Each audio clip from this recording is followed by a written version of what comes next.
In Die with Zero, Bill Perkins presents a counterintuitive approach to money and life. His central idea is that the traditional financial goal of accumulating wealth for retirement and passing it on after death is flawed. Instead, Perkins argues that people should aim to die with zero, meaning that they should use their resources to maximize their life experiences and well-being while they are alive. The book advocates for a balanced life where financial decisions align with personal fulfillment and not just delayed gratification.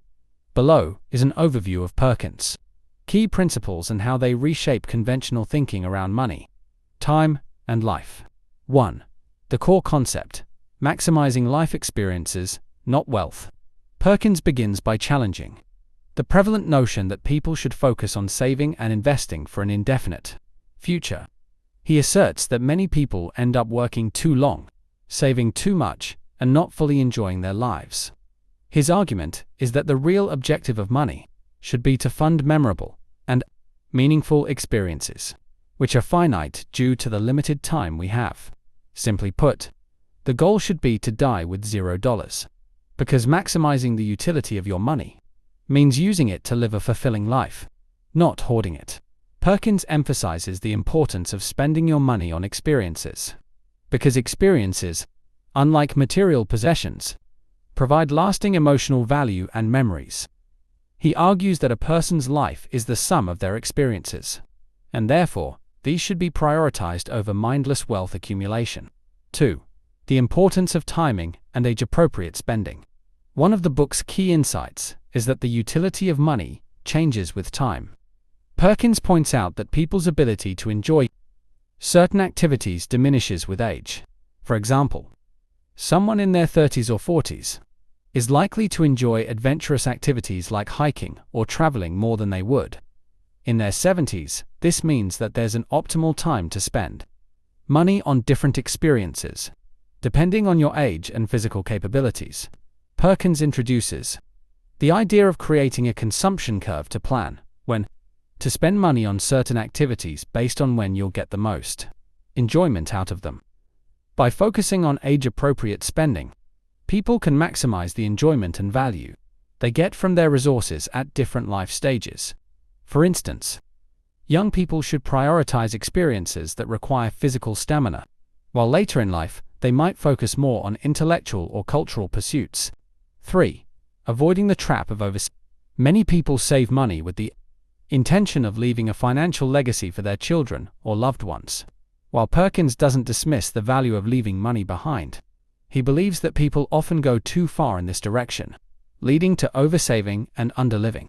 He stresses that people should instead aim to spend down their wealth in a way that maximizes enjoyment and minimizes regret. By focusing on creating memories and having enriching experiences, you're effectively leaving a different kind of legacy, one based on shared time and personal growth, rather than just financial resources. Additionally, Perkins challenges the idea that people should work relentlessly into their 60s or 70s, simply to accumulate wealth for a long retirement. He advocates for a life where people are more mindful of how much they really need to save for retirement versus how much they could be spending now to enhance their lives. 4. Memory dividends. The power of investing in experiences. One of Perkins' most powerful concepts is that of memory dividends. When you spend money on meaningful experiences, those experiences continue to pay emotional and psychological dividends throughout your life. Memories from past vacations, adventures, or time spent with loved ones can be revisited and cherished repeatedly, making them more valuable than fleeting material purchases. For example, a trip taken with friends or family when you're 30 can bring joy and satisfaction every time you recall it, well into old age. Perkins argues that these memory dividends are a compelling reason to prioritize spending on experiences over material goods or excessive savings. By investing in experiences, you create memories that enhance your life long after the experience itself has passed. 5. The concept of net worth in time, not just money. Perkins introduces the concept of net worth not in terms of money, but in terms of time. He argues that people often fail to consider that their most valuable resource isn't their money, but their time. Time is finite, and as people age, their ability to enjoy life decreases. Therefore, waiting too long to spend money or enjoy life is a common mistake. He encourages readers to think about their time as a limited currency and to plan their lives accordingly. Rather than obsessively building financial wealth, people should focus on living in a way that optimizes their use of time. This perspective shifts the traditional focus away from monetary net worth toward a more holistic view of what constitutes a rich, fulfilling life. 6. Balancing work, saving, and living fully. Although Perkins advocates for using money to live a fuller life, he does not suggest irresponsible spending or neglecting the future. Rather, he advocates for a balanced approach that involves planning for future needs, while also actively seeking joy and fulfillment in the present. Perkins proposes a financial strategy that includes the following elements: saving enough to cover essential needs and ensure a comfortable future, allocating money to enjoy experiences throughout life, with particular attention to activities best suited to certain ages, not deferring all enjoyment until retirement, because time and health are unpredictable. 7. Avoiding the traditional retirement mindset. Perkins challenges the conventional approach to retirement, which often involves a life of hard work followed by relaxation in old age. He argues that this model leads to people missing out on some of life's most valuable opportunities when they are younger and more physically capable. Instead, he advocates for more intentional spending and use of time throughout life. This might mean taking periodic sabbaticals, traveling more while younger, or gradually scaling back work instead of working hard until a single retirement age. By spreading out periods of enjoyment, rest, and exploration across one's lifetime, rather than concentrating them solely in retirement, people can avoid the common regret of having worked too much and lived too little. 8. The importance of giving while alive. Another important theme in Die with Zero is the concept of giving away money during your lifetime rather than waiting to pass it on after death.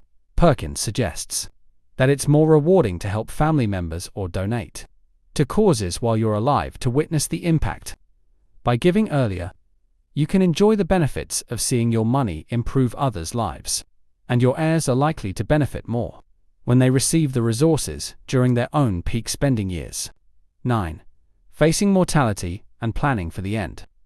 Perkins doesn't shy away from discussing mortality.